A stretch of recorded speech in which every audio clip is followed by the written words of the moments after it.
Okay. அஸ்ஸலாமு அலைக்கும். Good evening. இப்போ நான் கிளாஸ் ஸ்டார்ட் பண்ணுவோம். நம்ம கதைக்கிறது விளங்குதா?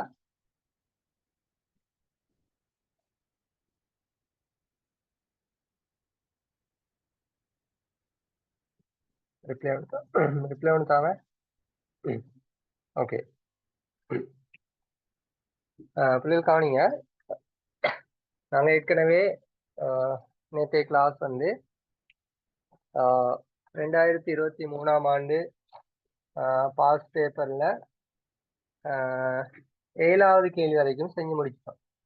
சரிதானே? 7வது கேள்வி வரைக்கும் செஞ்சு முடிச்சிட்டோம். அப்போ இன்றைக்கு வந்து நாங்கள் 8வது கேள்வியிலிருந்து நாங்கள் என்ன செய்ய போகிறோம் பார்க்க போகிறோம். 8வது கேள்வியிலிருந்து பார்க்க போகிறோம். சரி, கவனிங்க. 8வது கேள்வி பாருங்க. எல்லா விதங்களிலும் ஒன்றையொன்று ஒத்த 6 கணினிகளை இரு பாடசாலைகளுக்கிடையே விநியோகிக்க வேண்டியுள்ளது. பாருங்க, 6 கணினிகள் தான். கணினிகள் தான் உங்களுக்கு தெரியும், கம்ப்யூட்டர். இந்த 6 கணினிகள் தான், அதாவது ஒரே மாதிரியான 6 கணினி. சரியா? இந்த ஒரே மாதிரியான 6 கணினிகளை எத்தனை பாடசாலைக்கு விநியோகிக்கணும்னு சொன்னால் 2 பாடசாலைகளுக்கு விநியோகிக்கணுமா? சரியா? 2 பாடசாலைகளுக்கு வந்து விநியோகிக்கணுமா? சரி. இப்ப கேக்குறாங்க, ஒவ்வொரு பாடசாலைக்கும் கிடைக்கத்தக்க கணினிகளின் எண்ணிக்கை வேறுபடலாம். சரி, இப்ப இதை நாங்க பங்கு வைக்கிற நேரம், இது ஒரு ஏண்ட ஸ்கூல், இதோ ஏ பின்னு சொல்லக்கூடிய ஒரு ஸ்கூல். அப்ப இந்த 2 ஸ்கூலுக்கும் இதை நாங்க இந்த 6 கணினிகளையும் பங்கு வைக்கிற நேரம், பிரித்து கொடுக்கின்ற நேரம், ஒரு கிளாஸுக்கு கிடைக்கிற கணினிகளுடைய எண்ணிக்கை என்ன செய்யலாமா?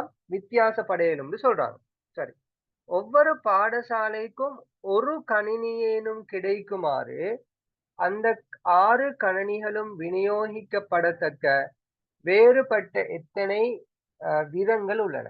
சரி, இப்ப என்ன சொல்றாங்கன்னா, இப்ப பங்கு வைக்கிற நேரம் ஒரு பாடசாலைக்கு ஆக குறைஞ்சது ஒன்று சரி கிடைக்கணுமா? ஒன்று சரி கிடைக்கணுமா? சரி, கிடைக்கிற மாதிரி இதை எத்தனை விதங்கள்ல இந்த கணினிகளை பங்கு வைக்கலாம்ங்கிறது தான் கேள்வி. சரி, இந்த கேள்விக்கு வந்து பிள்ளைகள் உங்களுக்கு பெரும்பாலும் ஆன்சர் தெரிஞ்சிருக்கும். எல்லாரும் அதை செஞ்சு பார்த்துப்பீங்க. சரி, இங்க பாருங்க. இப்ப நாங்க என்ன செய்ய போறோம்? இந்த 6 கணினிகளை பங்கு வைக்க போறோம். அப்ப 6 கணினிகளை பங்கு வைக்கிறதாக இருந்தால் முதலாவது நாங்க என்ன செய்யலாம்னால், ஏன பாடசாலைக்கு ஒரு கணினியும் பீன பாடசாலைக்கு வந்து 5 கணினியும் கொடுக்கலாம். சரிதானே? அப்ப மொத்தமா 6 இப்படியும் பங்கு வைக்கலாம்.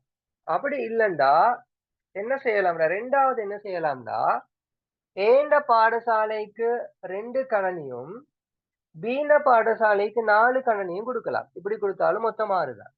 சரி, மூணாவது என்ன செய்யலும்டா, ஏண்ட பாடசாலைக்கு 3 கணினியும் பீன பாடசாலைக்கு 3 கணினியும் கொடுக்கலாம். சரியா? நாலாவது என்ன செய்யலும்டா, நான் கீழே எழுதுற விலங்கு தானே.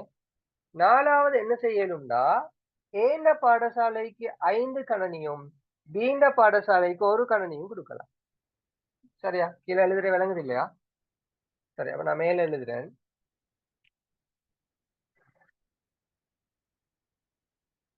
ஓகே, நான் மேல எழுதுறேன் பாருங்க. எங்க பாருங்க, எனக்கு என்ன செய்யலாம்டா,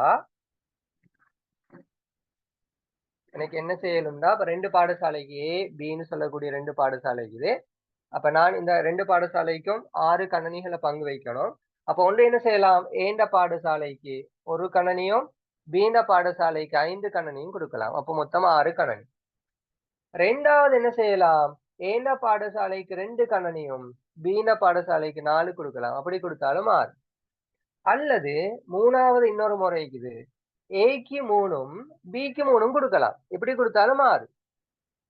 அப்படி இல்லாட்டி இன்னொரு முறை இருக்குது, என்ன செய்யலாம்டா, ஏக்கு 5ம் பிக்கு 1ம் கொடுக்கலாம். இப்படி கொடுத்தாலும் வந்து 6. அஞ்சாவது என்ன செய்யலாம், ஏக்கு 4ம் பிக்கு 2ம் கொடுக்கலாம். இப்படி கொடுத்தாலும் 6. இதை தவிர வேற எந்த முறைகளும் வந்து எங்களுக்கு இந்த கணினிகளை பங்கு வைக்கிறதுக்கு இல்லை. ஓகேயா? சரி, அப்ப இந்த கேள்விக்கு சரியான விடை வந்து 5 கணனிகள் வந்து காணப்படுது. 5 முறைகள் வந்து காணப்படுது. 5 முறைகள் வந்து காணப்படுது. அப்ப விடை வந்து முதலாவது விடை. சரி. பிள்ளைகள் உங்களுக்கு ஆஹ் இந்த கேள்வியை வச்சுக்கொண்டோ உங்களுக்கு இன்னொரு கேள்வி இப்படி கேட்கலாம். எப்படி கேட்கலும்டா, ஆஹ் 2 பாடசாலை 6 கணனிகள் இருக்குது. இந்த 6 கணனிகளை வந்து 2 பாடசாலைக்கு பிரிச்சு வழங்கணும். அப்படி வழங்குற நேரம் ஒரு பாடசாலைக்கு வழங்கக்கூடிய மிக உயர்ந்த எண்ணிக்கையிலான கணனிகளுடைய எண்ணிக்கை எத்தனைன்னு கேட்கலாம். அது எத்தனை? ஒரு பாடசாலைக்கு வழங்கக்கூடிய ஆக கூடுதலான, ஒரு பாடசாலைக்கு ஆக குறைஞ்சது ஒரு கணனியாவது கொடுக்கணும். அப்படி கொடுத்தோ 2 பாடசாலைகளுக்கு நாங்க கணனியை பங்கு வைக்கிற நேரம் ஒரு பாடசாலைக்கு வழங்கக்கூடிய ஆக கூடிய கணனிகளுடைய எண்ணிக்கை எத்தனை? ஓகே, ஆன்சர் சொல்லுமா எல்லாரும்? Okay, very good. எல்லாரும் ஆன்சர் சொல்லுங்க, பார்த்து கொண்டிருக்கிறேன்.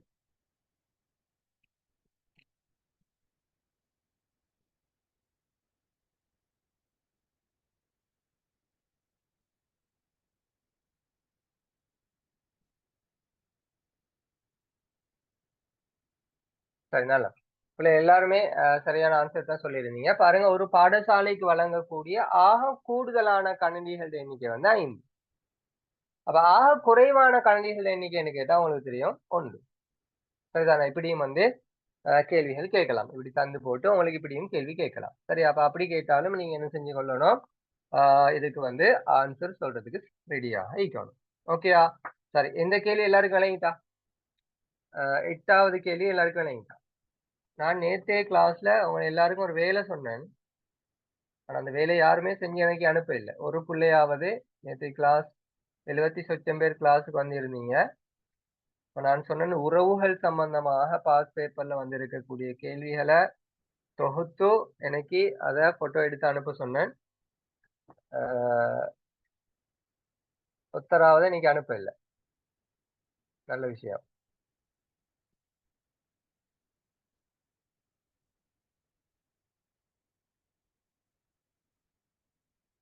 சரி, நல்லா. இப்ப நாங்க அடுத்த கேள்விக்கு போவோம். 8வது கேள்வி. சாரி, 8ல 9வது கேள்வி.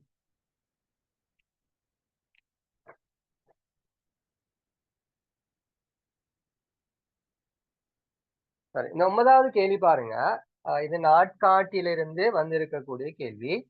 இந்த நாட்காட்டியில வந்திருக்கக்கூடிய கேள்விகளை இன்றைக்கு நான் தரேன் உங்களுக்கு 2வது வேலை. இந்த நாட்காட்டியில வந்திருக்கக்கூடிய கேள்விகளை ஒவ்வொரு வருஷமும் இந்த நாட்காட்டியில எத்தனையாம் ஆண்டுல என்னென்ன கேள்விகள் வந்திருக்குது அப்படிங்கிறத நீங்க 2வதாக நீங்க இன்றைக்கு தொகுக்கணும். நான் 2 வேலை தந்துக்கிறேன். நேற்று உறவு முறைகள்ல தொகுக்க சொன்னேன். இன்றைக்கு நான் தார வேலை இந்த நாட்காட்டியில ஒவ்வொரு வருஷமும் 2023ல பாருங்க எத்தனையாவது கேள்வி வந்திக்குது? 9வது கேள்வி வந்திக்குது. அதே மாதிரி 10வது கேள்வி வந்திக்குது. 10வது கேள்வியும் கிட்டத்தட்ட எடுக்கலாம். 9வது கேள்வி வந்திக்குது. சரி, இப்படி இப்படி நாட்காட்டியில வந்து ஒவ்வொரு வருஷமும் கேள்விகள் கட்டாயம் வரும். அப்ப நீங்க என்ன செய்யணும்? இந்த நாட்காட்டியில வரக்கூடிய கேள்விகளையும் நீங்க தொகுத்து எடுத்து எனக்கு அனுப்பணும். சரி சரி, இப்ப நாங்க விஷயத்துக்கு கேள்விக்கு வருவோம். பாருங்க, முரளி ஒரு குறித்த ஆண்டிலே ஜனவரி மாதத்தின் கடைசி ஞாயிற்றுக்கிழமையில பிறந்தானா? சரி, முரளி வந்து எப்ப பிறந்திருக்கிறான்டா? ஒரு குறித்த ஆண்டுல ஜனவரி மாதம். இவன் பிறந்திருக்கிறது வந்து ஜனவரி. சரியா? ஜனவரி மாதத்துல வந்து கடைசி ஞாயிற்றுக்கிழமையில பிறந்திருக்கிறான். கடைசி ஞாயிறு. சரியா? சரி, அடுத்தது பாருங்க. சங்கரி. சங்கரி தானே? சங்கரி. இந்த சங்கரி எப்ப பிறந்திருக்கிறான்டா? அதே ஆண்டுல பிப்ரவரி மாதத்தின் 1ஆம் ஞாயிற்றுக்கிழமை. அதே ஆண்டுல, அதாவது முரளி பிறந்த அதே ஆண்டுல பிப்ரவரி மாதத்துல எப்ப பிறக்கிறான்டா? 1ஆம் ஞாயிற்றுக்கிழமையில பிறக்கிறான். 1ஆம் ஞாயிறு. சரி, இப்படி நீங்க என்ன செய்யணும்? கேள்வியை வாசித்து கொண்டு தகவல்களை எழுதணும். இப்ப நான் எப்படி ஒயிட் போர்ட்ல எப்படி எழுதுறேனோ இதே மாதிரி நீங்க ரஃப் பேப்பர்ல என்ன செய்யணும்னு சொன்னால் எழுதி கொண்டு போகணும். சரி, இவ்விரு நாட்களையும் குறிக்கும் எண்களின் மொத்தம் 38. சரி, இந்த 2 நாட்களோட எண்ணிக்கையை குறிக்கக்கூடிய இவ்விரு நாட்களையும் குறிக்கக்கூடிய எண்களோட மொத்த எண்ணிக்கை வந்து எத்தனையா 38 ரெண்டையும் கூட்டுனா வந்து 38 வருமா. சரி, இப்ப கேக்குறாங்க முரளியின் பிறந்த திகதி ஜனவரி மாதத்தின் எத்தனையாம் திகதியாக இருக்கும்னு கேக்குறான். சரி, என்ன ஆன்சர் 9வது கேள்விக்கு? 8வது கேள்விக்கு முதலாவது ஆன்சர். 9வது கேள்விக்கு என்ன ஆன்சர்? 1 2 3 9வது கேள்விக்கான விடை. ஓகே, ஆன்சர் சொல்லுங்க பாபா.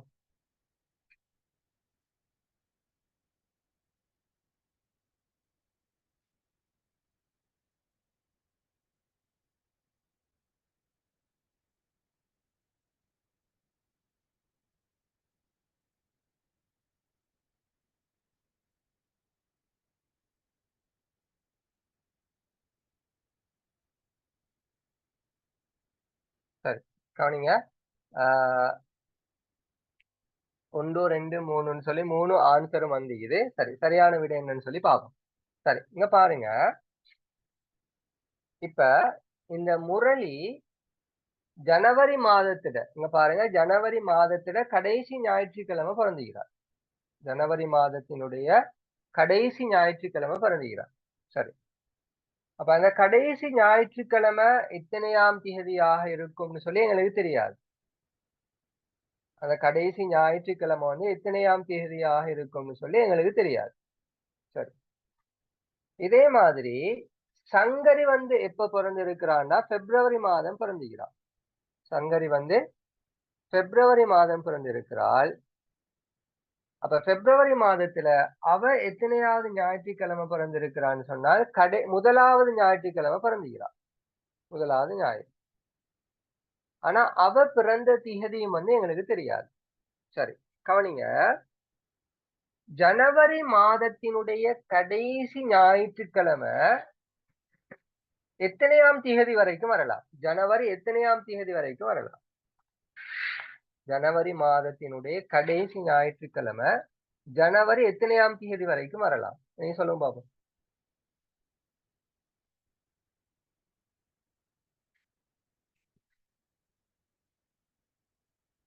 ஆன்சர் சொல்லுங்க, நான் பார்த்து கொண்டிருக்கிறேன். ஜனவரி மாதத்திட கடைசி ஞாயிற்றுக்கிழமை எத்தனையாம் திகதி வரைக்கும் வரலாம்?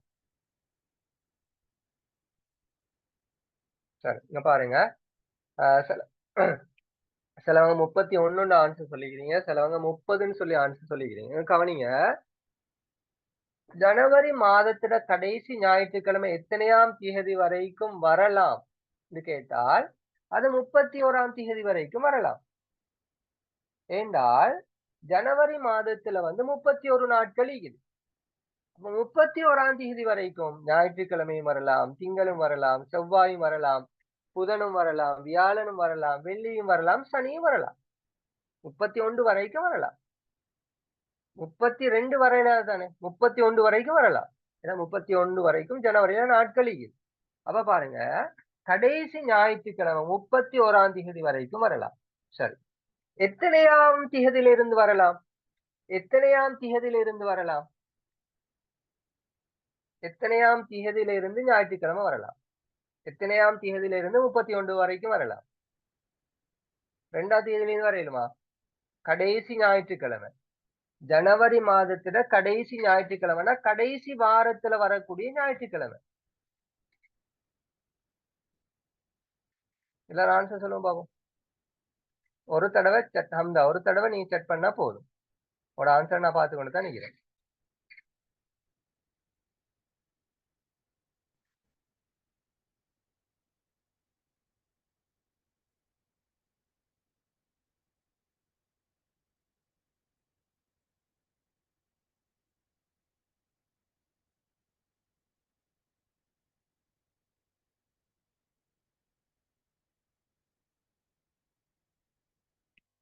கவனிங்க, இப்ப கவனிங்க. கடைசி ஞாயிற்றுக்கிழமை எத்தனையாம் திகதியிலிருந்து வரலாம்னால் ஜனவரி 25ஆம் திகதியிலிருந்து வரலாம். ஜனவரி 25ஆம் திகதியிலிருந்து வரலாம். ஏண்டா 25, 26, 27, 28, 29, 30, 31 7 நாள். அப்ப ஒன்று 25 வரலாம், 26 வரலாம், 27 வரலாம், 28 வரலாம், 29 வரலாம், 31 வரலாம். அப்ப கடைசி ஞாயிற்றுக்கிழமை 24ஆம் தேதி வரையிலுமா? 24ஆம் தேதி 24ஆம் தேதி வரையிலுமா? 24ஆம் தேதி கடைசி ஞாயிற்றுக்கிழமை வரையிலுமா? ஜனவரி மாதத்தினுடைய கடைசி ஞாயிற்றுக்கிழமை 24ஆம் தேதி வரையிலுமா? வர முடியாது. இது முதலாவது நீங்க விளங்கணும். இது முதலாவது நீங்க விளங்கணும். சரி. இப்ப எனக்கு சொல்லுங்க பிப்ரவரி மாதத்தினுடைய முதலாவது ஞாயிற்றுக்கிழமை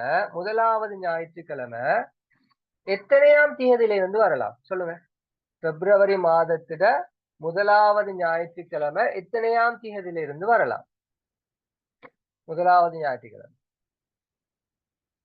வெரி குட். 1ஆம் தேதியிலிருந்து வரலாம். 1ஆம் தேதியிலிருந்து எத்தனையாம் தேதி வரைக்கும் வரலாம்? எத்தனையாம் தேதி வரைக்கும் வரலாம்? Very good. 1ஆம் தேதியிலிருந்து 7ஆம் தேதி வரைக்கும் வரலாம். 1ஆம் தேதியிலிருந்து 7ஆம் தேதி. 8ஆம் தேதி வரையிலுமா முதலாவது ஞாயிற்றுக்கிழமை? 8ஆம் தேதி வர முடியாது. 8ஆம் தேதிங்கிறது வந்து 2வது ஞாயிற்றுக்கிழமை. 8ஆம் தேதிக்கு பின்னால வாரது. ஏன்னா ஒரு ஒரு ஒரு மாதத்துல வந்து ஆக குறைந்தது வந்து 4 வாரங்கள் ஈக்கும். சரிதானே? சரி. அப்ப இவங்க என்ன சொல்றாங்கடா, முதலாவது ஞாயிற்றுக்கிழமையில தான் சங்கரி பிறந்து இருக்கிறா. கடைசி ஞாயிற்றுக்கிழமையில முதலி பிறந்து இருக்கிறார். சரி. இப்ப கவனிங்க. இப்ப நாங்க இதுல எதையெல்லாம் கூட்டினால் எங்களுக்கு இப்ப 38 வரணும். 38 வரணும். 2 டேட்ட கூட்டினா 38 வரணும். இப்ப நான் எடுக்கிறேன். நான் சும்மா எடுக்கிறேன். ஆஹ் முரளி வந்து பிறந்தது ஜனவரி 25ன்னு எடுப்போம். ஏன்னா 25 பிறக்கணும் தானே? 25 பிறக்கலாம். எங்களுக்கு எப்ப டேட் நான் சொல்ல இல்லையே. சரி. இப்ப சங்கரி பிறந்தது 1ஆம் தேதின்னு எடுக்கிறேன். அப்ப எடுத்தா எங்களுக்கு மொத்தம் 26 தான் வருது. ஆனா இவங்க சொல்றாங்க 38ன்னு சொல்றாங்க. 38ன்னு சொல்றாங்க. சரி. அப்ப 38 வரதாக இருந்தால் எங்களுக்கு லேசா கண்டுபிடிக்கலாம். அப்ப கடைசி ஞாயிறு வந்து 31 வரலாம். 31. இங்க முதலாவது ஞாயிறு கடைசியாக 7ஆம் தேதி வரலாம். 7ஆம் தேதி வரலாம். எனவே 2யும் கூட்டினால் 38. நினைச்சா இப்ப நான் முடிவுக்கு வாரேன். முரளி பிறந்தது வந்து ஜனவரியினுடைய கடைசி ஞாயிறு எத்தனையாம் தேதிண்டா 31ஆம் தேதி. சங்கரி பிறந்தது பிப்ரவரியோட 1ஆம் ஞாயிறுண்டா அது எத்தனையாம் தேதி? 7ஆம் தேதி. எனவே 31ஐயும் 7ஐயும் கூட்டினால் 38. இப்ப என்ன கேட்டிக்கிறாங்கடா, முரளியின் பிறந்த திகதி ஜனவரி மாதத்தின் எத்தனையாம் தேதின்னு கேட்கிறான். அப்ப முரளி பிறந்தது எத்தனையாம் தேதி? 31ஆம் தேதி. சரி. அப்ப சங்கரி பிறந்தது பிப்ரவரி எத்தனையாம் தேதின்னு கேட்டா என்ன சொல்லுவீங்க? சங்கரி பிறந்தது பிப்ரவரி எத்தனையாம் தேதி? நான் கேட்டதுக்கு ஆன்சர் சொல்லணும் ஆயிஷா.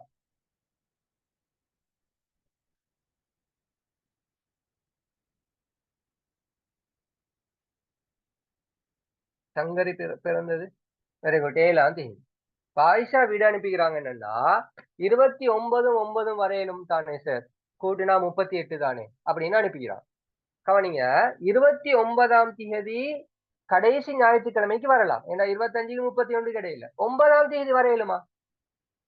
9ஆம் தேதி வரையிலுமா? ஏன்னா 1ஆம் தேதிக்கும் 7ஆம் தேதிக்கும் இடையில தான் ஒன்று 1 7 இதுக்குள்ளுக தான் என்ன வரணும்?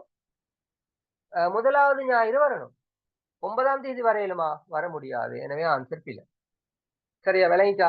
இந்த கேள்வி எல்லாருக்கும் விளங்கிட்டா? இது ஒரு நல்ல ஒரு கேள்வி. இந்த கேள்வி எல்லாருக்கும் விளங்கிட்டா?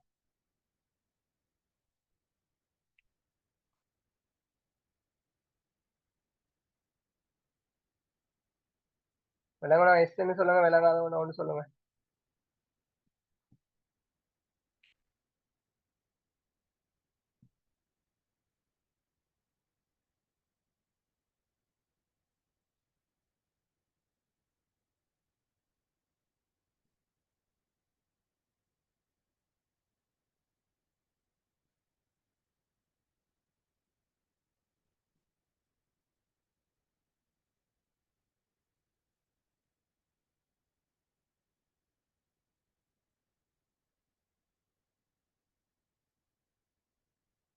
சரி, இங்க பாருங்க, இங்க பாருங்க. இப்ப நான் இன்னொரு கேள்வி தரேன். ஆ, சரி பாப்போம்.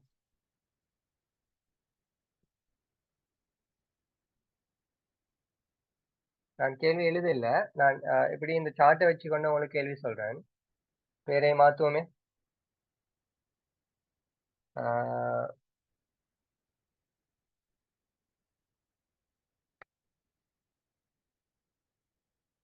குமார். இது வந்து கமலா. சரியா? குமார், கமலான்னு சொல்லி 2 பேர் இருக்கிறாங்க. இந்த குமார் வந்து பிறந்தது வந்து பிப்ரவரி மாதத்தினுடைய பிப்ரவரி மாதத்தினுடைய கடைசி வெள்ளிக்கிழமை. கடைசி வெள்ளிக்கிழமை. சரியா? சரி. கமலா பிறந்தது எப்பண்டா? கமலா பிறந்தது எப்பண்டா? மார்ச் மாதத்தினுடைய முதலாவது வெள்ளிக்கிழமை. மார்ச் மாதத்தினுடைய முதலாவது வெள்ளிக்கிழமை. இந்த விளங்காதவங்களும் இந்த கேள்வியை செய்யணுமே. விலங்கல்னு சொல்லவங்களுக்காக தான் 2வது கேள்வி தரேன். இப்ப குமார் பிறந்தது வந்து பிப்ரவரி மாதத்தினுடைய கடைசி வெள்ளிக்கிழமை. உம் 2 பேரிட பிறந்த திகதிகளையும் கூட்டினால் எங்களுக்கு வார கூட்டுத்தொகை கொஞ்சம் நீங்க சொல்றேன். பிப்ரவரி இல்ல, இத மார்ச்சா மாத்துங்க. மார்ச். இது வந்து ஏப்ரல். இது வந்து ஏப்ரல்.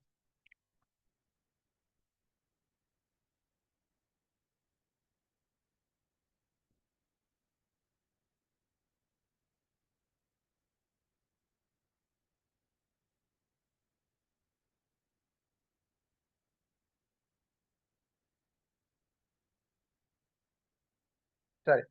2 பேரிட பிறந்த தினங்களை கூட்டினால் வரக்கூடிய நாட்களுடைய எண்ணிக்கை வந்து 31.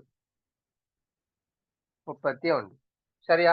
இப்ப கேள்வி என்னென்றால், குமார் பிறந்த தினம் மார்ச் மாதத்தினுடைய எத்தனையாம் திகதி பிறந்தார்? எத்தனையாம் திகதி குமார் பிறந்தார்? இதுதான் கேள்வி. சரி, ஆன்சர் சொல்லுங்க பாபு. திரும்ப கேள்வி சொல்றேன் பாருங்க. குமார் வந்து மார்ச் மாதத்தினுடைய கடைசி வெள்ளிக்கிழமை பிறக்கிறார். கமலா வந்து ஏப்ரல் மாதத்தினுடைய முதலாம் வெள்ளிக்கிழமை பிறக்கிறார். முதலாம் வெள்ளிக்கிழமை பிறக்கிறார். சரியா? 2 பேரிட நாட்களுடைய எண்ணிக்கையிட கூட்டுத்தொகை வந்து 31. இப்ப குமார் பிறந்த தினம் என்னங்கிறது தான் கேள்வி.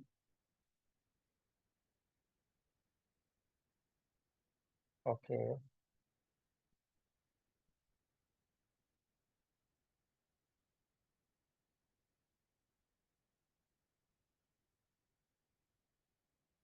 சரி.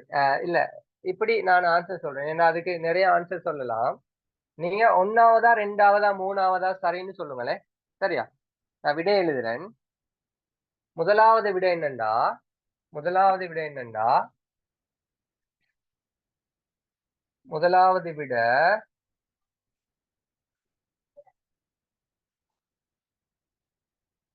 ஆஹ், முதலாவது குமார் பிறந்தது 23. ஆஹ், கமலா பிறந்தது வந்து 8. இது முதலாவது விட. 2வது விட குமார் பிறந்தது 22. கமலா பிறந்தது 9. இது 2வது விட. 3வது விட குமார் பிறந்தது 25. கமலா பிறந்தது 6. இப்ப எனக்கு ஆன்சர் சொல்லுங்க. முதலாவதா 2வதா 3வதான்னு சொல்லி. இப்ப இப்ப நீங்க எனக்கு ஆன்சர் சொல்ல போறீங்க. முதலாவது விடையா 2வது விடையா 3வது விடையா? ஓகே, ரம்ஜா ஆன்சர் சரி. செக் பண்ணுங்க. அயான ஆன்சர் சரி. லதீஷா சரி. பவன பவன சரி சரி. மோகா சரி. என்னோட பேர்ல வாங்கயா அப்படி வாரீங்க. அமானித பில. தக்ஷண்ட பில. சர்மீஸ் சரி. சாஹித் அகமட் பில. அமானி சரி. மோஹா சரி. சஸா பில. ஹம்தா சரி.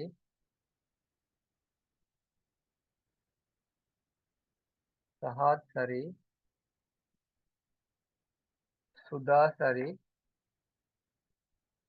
ஒரு தடவை ஆன்சர் அனுப்புனா போதும், திரும்ப திரும்ப அனுப்ப வேணாம். லியாரா சரி. எம்ஆர் ஆயிஷா சரி. ஃபஹாத் பில. ஜெய்னப் சரி. சஸா சஸா பில. சலோனியா சரி. ருக்கையா சரி. மோஹா மோஹா எத்தனை தடவை ஆன்சர் அனுப்புறீங்க? ஒரு தடவை அனுப்புனா போதும். அம்மார் பில. ஹயா இஹ்சான் சரி.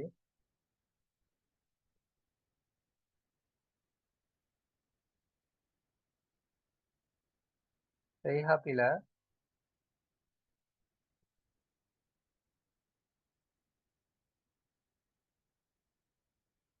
சாபித் பில.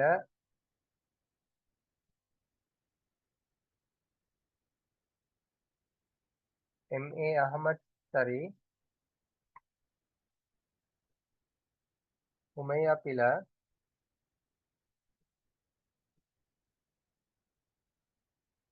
நான் ஆன்சர் அனுப்புறவங்க பார்த்து கொண்டிருக்கிறேன். அஹ்சன் பில.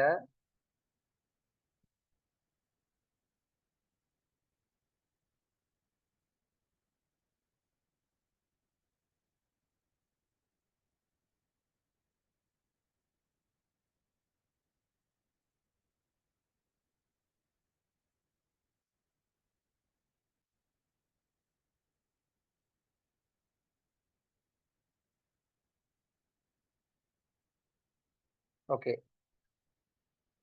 அம்மார் பில. ரெய்ஹா பில.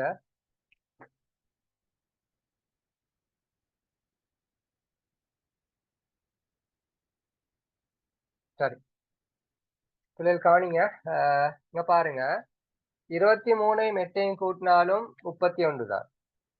22 9 கூட்டினாலும் 31 தான். 25 6 கூட்டினாலும் 31 தான்.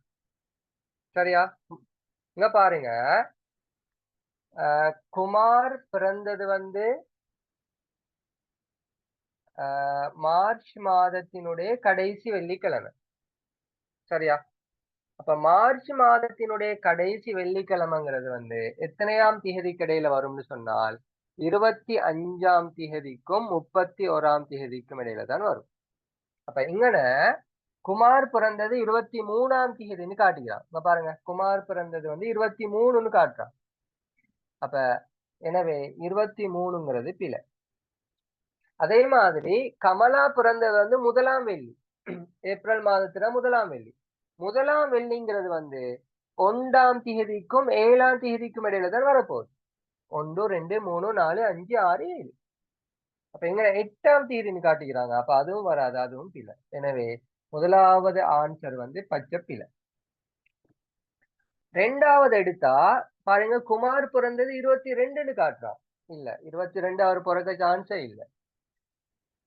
9 கமலா பிறந்தது 9ன்னு சொல்றாங்க. இல்ல, அதுவும் சான்ஸ் இல்ல. அப்ப அதுவும் பிழை. மூணாவதுல பாருங்க, குமார் பிறந்தது 25ன்னு சொல்றாங்க. எஸ், 25 பிறக்கிறதுக்கு சான்ஸ் இருக்கு. கமலா பிறந்தது 6ஆம் தேதின்னு சொல்றாங்க. எஸ், 1ஆம் தேதிக்கும் 7ஆம் தேதிக்கும் இடையில அவ பிறக்கலாம். அதுல 6ஆம் தேதியும் வரும். எனவே மூணாவது ஆன்சர் தான் சரியான ஆன்சர். மூணாவது விடை தான் சரியான விடையாக இருக்க போகுது. விளங்கிச்சா பிள்ளைகள்? விளங்கிச்சா? இது இந்த கேள்வி விளங்கிச்சா?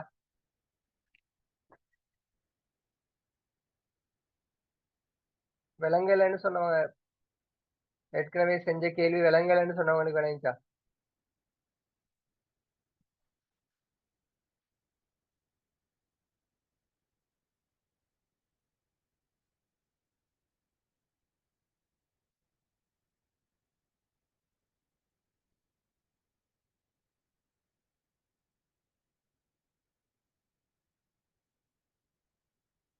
ஓகே.